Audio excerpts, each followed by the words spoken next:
Shekaracheach na neigen shua an kererunach azur faun.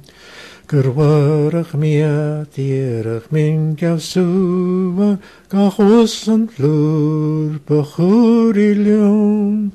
Germach du aram tarach was raka karach plur anach vog an kring.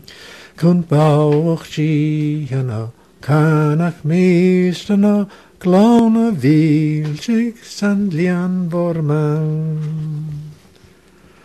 A maua gruamach den vieweruanja man hulla furan a haun san naun. Styr a hawa bak ek bon an garaf kwa san gringal ganyai gymaniaf gaf prawn. Na gwcan plwmbach galt gan ches ach kalach born sian a grwnd a swan.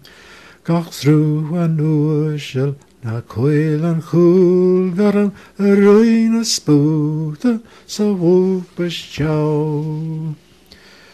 Sa vatting hiwn gil an amgodwsga ag bwnas ddwca ben swgrach liwn. Y charchles giwchan a gafel twchan san calach chwrstel a dwrdal crawn. Andrach an swrdal sa rifes hiwl ac a cwrn an smwtge go wwch o'r bing. Andruts an brwgarach le mor an oanig ri cael yr swnfa a hywach rawn.